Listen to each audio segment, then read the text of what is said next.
Taking root in 1921, St. Anne Parish has grown in West Nashville, an oasis of faith and family, radiating Christ for 100 years.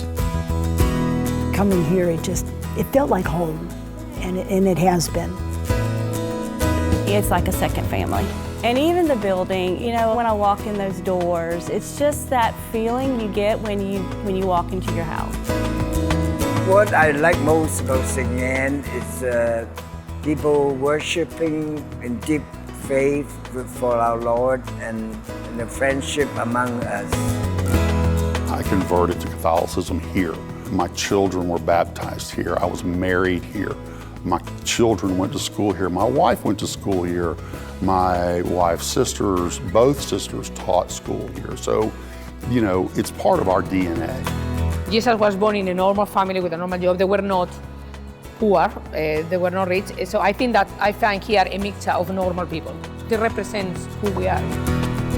When you think of all the families that have gone through the parish, gone through the school, and they're still here, it definitely is all of these families, the generations that have built this community, and I think it's what makes us unique.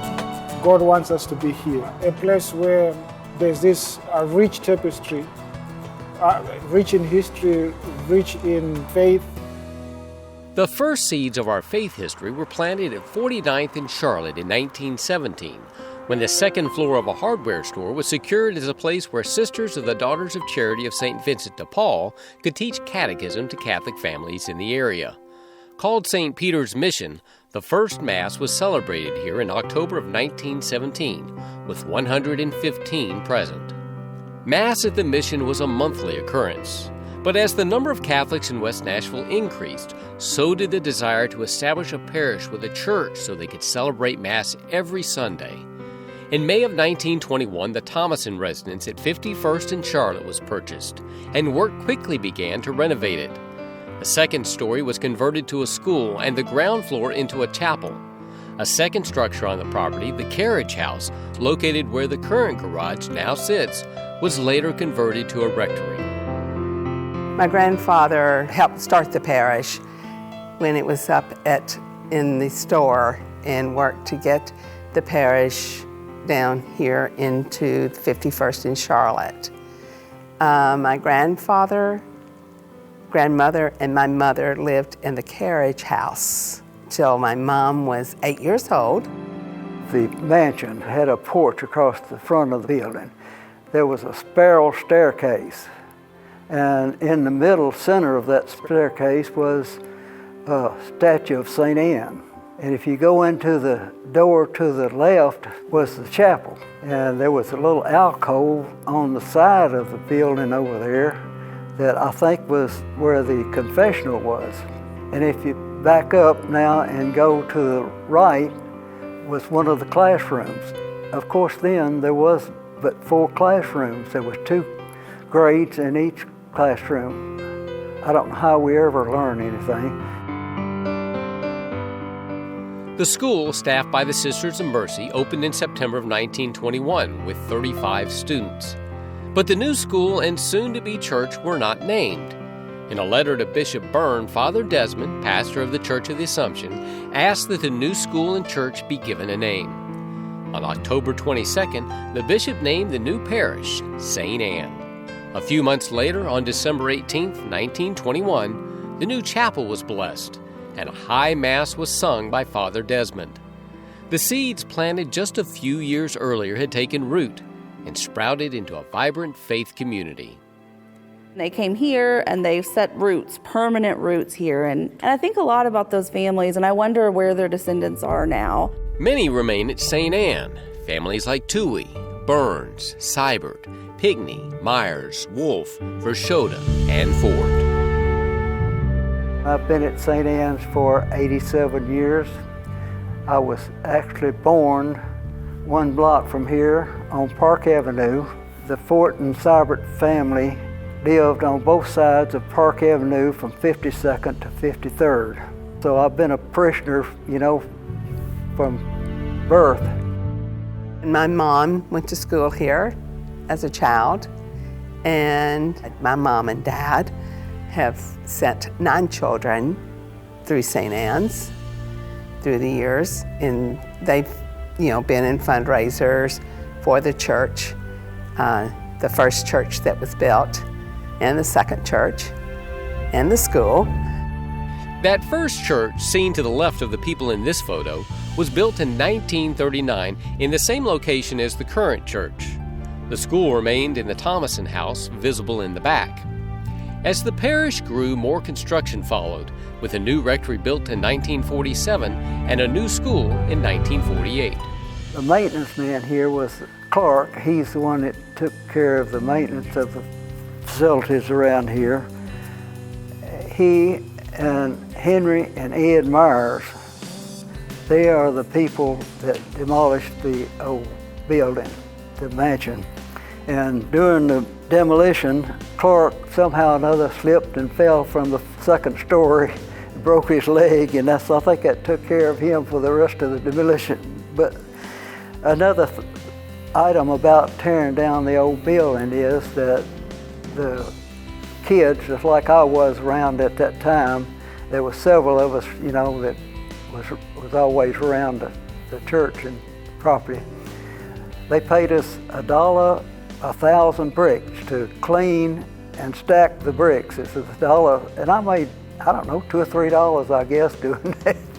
The old parishioners, most of them lived in this area in walking distance. And we all got together and played together, all the children. At the Easter holidays, we had processions, we carried bouquets, we wore our white dresses. We had to be there, and we walked there because we only lived 3 blocks away. It was a very close-knit parish. It was also a growing parish. By 1959, construction began on a new sanctuary, which was completed in 1960 and stands today. During construction, Mass was held in the school. We bought a house over here in West Nashville, and that was the year we were introduced to St. Anne's. We did have Mass in the cafeteria, which was in the school here at St. Anne's. We would go and have Mass downstairs, as I called the basement, because that's what it was called. And there was a stage there, and it was cafeteria, room only. When we got our children into school, they had a lot of activities, church involved, family oriented. We'd go to different events together. The Forts and the Myers and the we all Wolves kind of hung out together. After the new church opened, the school was able to transition to a single class in each room. That decade, both football and basketball teams were parochial league champions, with a little help from an unusual mascot. Oh, yes. I forgot about the Mighty Mighty Headhunters. Yes, that was our mascot. And we had a trophy case out in the hallway, and we had a little shrunken head.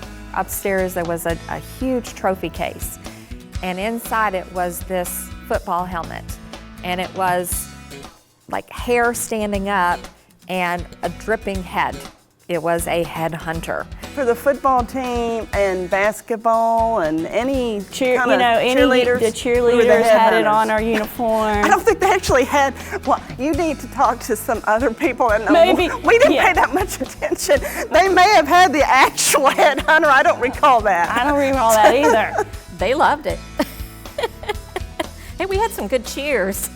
Green and gold was our colors, right? Yes. Yeah. Yes. And I mean, we yelled, "We "Go are the Headhunters." headhunters, mighty headhunters!" Yeah. Yes. They had to change the name of their... To the Eagles. Yes. Yes. Mm-hmm. It wasn't quite appropriate for a Catholic school. Mighty Headhunters. We were the Mighty Mighty Headhunters. Key figures in the development and success of the school were the Sisters of Mercy, who maintained a presence there until the early 90s. So we had nuns a lot, and the principal that I remember was a nun. Yes. Sister Madaleva, and then I had Sister Letitia. Yeah, Sister Letitia. And they were very big into that chapel veil thing. You girls had to have their chapel veil. It was like a lace, kind of like a doily. And you could get it in white or black. maybe navy blue. I remember more the white. Yeah. They wanted you to be and you sure. had it on your head. You had to pin it with bobby pins on your head. It was like almost like a little tablecloth sat on your head. Yeah, it was. You had to have that, and if you didn't have it, you were sent to the office to purchase one. I think it was a nickel, maybe. I don't know, but I just know that it was not a good thing to end up there. No, you didn't, because the principal was in there, and it was a nun, and she knew you were in there to get that chapel veil. Right, and do you remember? I don't know if my little uniform, but I feel like Mom, she either pinned an extra one, or she sewed like a little pocket in there. So I always had an extra one, and I know sometimes. Did you do that?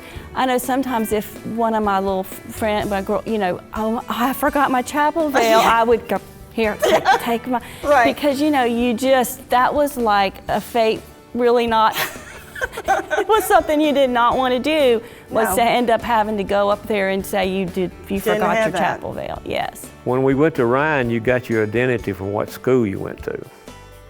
You know what I mean? In other words, when you went to Ryan, you were from St. Anne's, or you were from St. Joseph, whatever.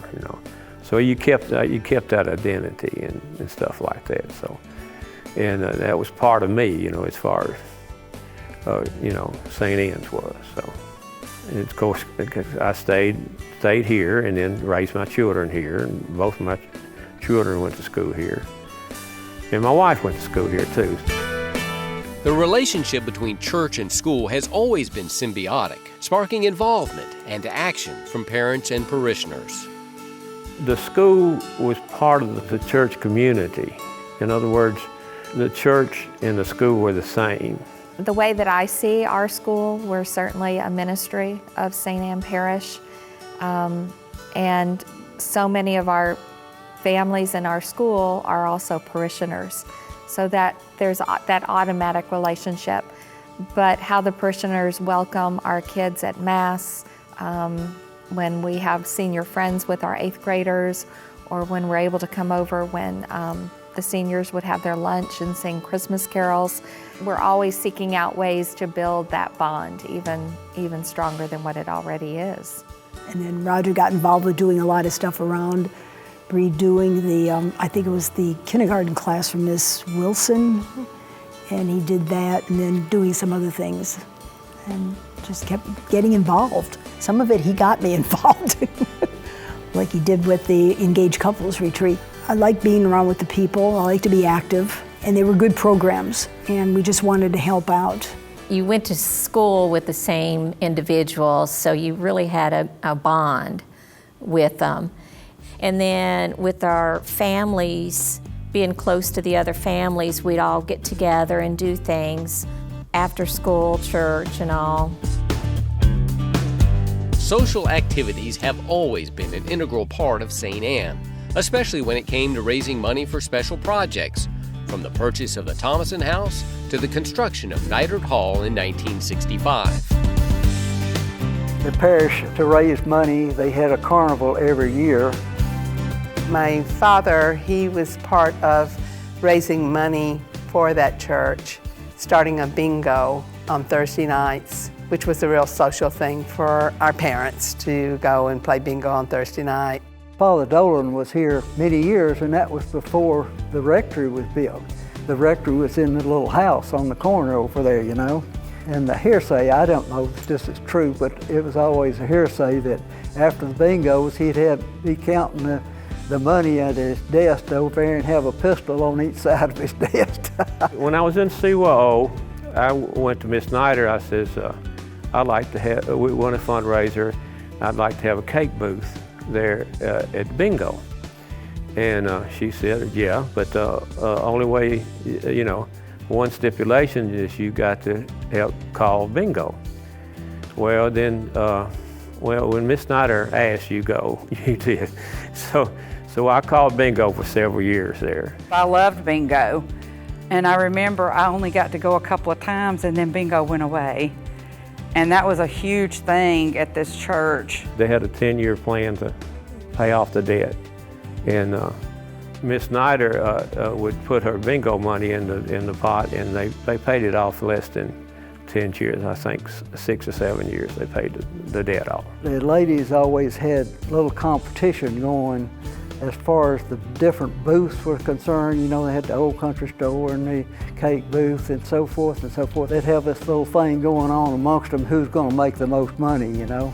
There was one booth there that they had a box that was probably about 3 by 3, and they had holes in it, and they had all these ceramic head walking sticks. Well, you got 3 rings for a nickel or a dime or a quarter or whatever it was, you know, and you would throw them and try to throw them over the ceramic head walking canes. One thing we did is we had old folks, This Is Your Life St. Anne's. And what we did, the seawall would take the older parishioners and bring them back to St. Anne's here and over the gym, and the seawall would serve them. In other words, they would go up here and get their meals and get their drinks and stuff. And we had a program. Ed Myers was the person that put the program on. They would do like plays. And that was taken seriously. I mean, they were practicing, they had the props, they had the costumes, they had the whole thing down. And our dad did a lot of the artwork or the props. And he also was a singer, so he sang in a lot of the Right, sometimes production. they would be like little musicals, and so he would sing as well as some of the other parishioners. Oh, yeah. You know, oh, there was dancing. It was a full-blown production. There was I think it was Mrs. Bills, there was the Bills family, and I believe Mrs. Bills was like the choreographer. I mean, she had all the adults teaching them the dance numbers, and then our mom did makeup. They used to have Christmas parties, and they used to meet all the time. It was like a monthly thing. And I remember they didn't have a garage sale that I remember. They had a craft sale and a bake sale. And I can remember all of the women in the parish, Mary Catherine Hannon, Peggy Fort, all of those women. I mean, I've just grown up with them and their kids, but they would all get together and they would all sit around and they'd make crafts and for hours, and then they'd sell all this stuff, and that was fundraisers. Fundraisers paid for lots of things at St. Anne, including a Chance organ with an impressive 1,039 pipes.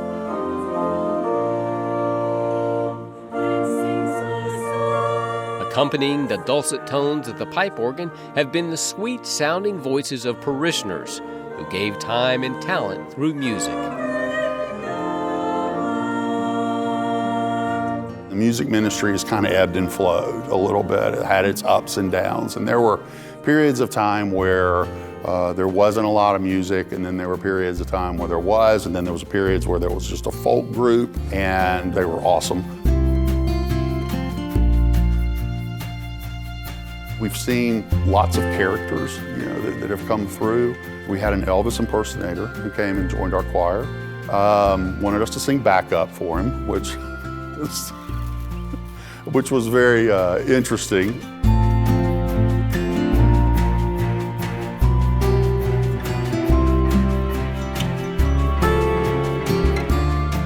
We're very fortunate that we have the leadership that we have now. I'm a big fan of Marcina's. I've been here through a lot of different directors, and probably, I want to say, over the 25 years, there's been 5 or 6 different directors, and they all did something a little bit differently.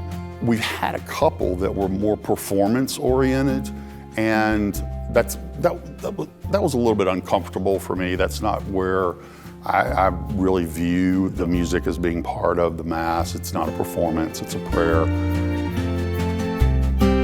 It's designed to create a depth of feeling and to inspire when possible.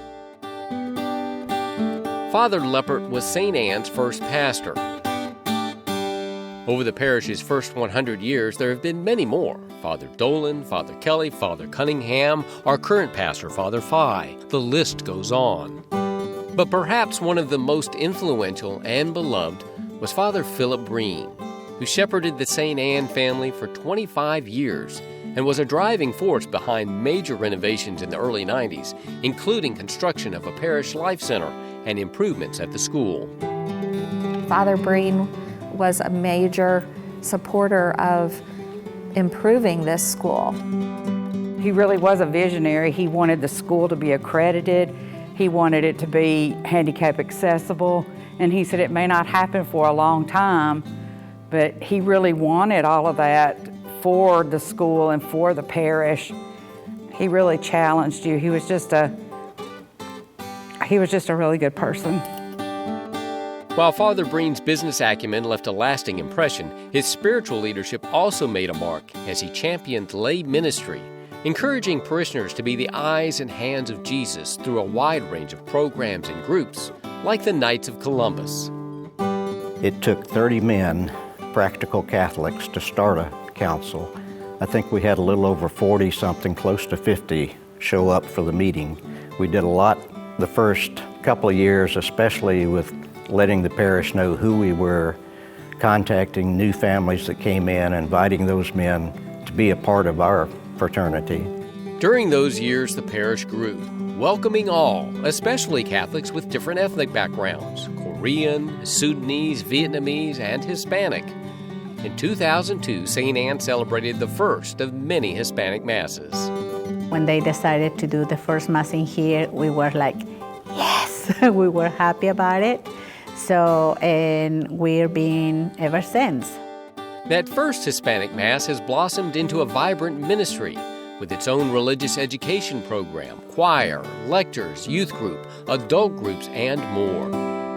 Being part of St. Anne's is being part of a church, being part of a community. I'm not here because Father Five, Father Hang, or because of the priest. I belong in St. Anne's. For me, St. Anne's is my Christ home. One day, I asked God, I said, God, you're going to give me a sign if you want me to move from the cathedral to St. Anne's, because I did like the cathedral. So I came here, and there was 11 o'clock Mass on a Sunday, and Father Breen in the sermon said, you know, people in St. Anne's, you are very, very accommodating of foreigners. We have a Korean community, we have the Hispanic community, and you really welcome people from other countries. So that was my sign. That sign reveals how much those seeds that sprouted 100 years ago have continued to grow, putting down deep roots and bearing good fruit. And this is my grandmother's application to be a Sunday school teacher. I have her application hanging on my wall. I think it's just a good reminder of why I'm here and why I'm doing this, and sort of that legacy and those values that she passed on to my mom and to me, and then that my mom passed on to me as well. In our family, there's very much this idea of this place means so much to the older generation of women, and then kind of passing that down to the next and then to the next. We all have a shared history, but we all have a different history. And so that's one of the things that, you know, is so appealing about St. Anne and the parishioners here. It's a passing of time. It's something that we should celebrate and we should acknowledge and know that, you know, my family, both immediate and extended, you know, have played a big role in the establishment of the church and its ongoing missions. And it's something I'm very proud of, and it's something that we want to continue to be a part of. I feel honored to be included in St. Anne community for half a century, and I'm really inspired by the clergy and by the wonderful parishioner who are so nice. It makes me believe I'm happy to be with them. I'm grateful for our parents, you know, coming here and being such a part of everything. And I'm grateful for our family and all the families that I've got to know, and our friends and the priests that have gone through here and done so much, and all the teachers. I mean, it all, you know, comes together to make St. Anne's what it is. And so I think I'm just grateful for all that.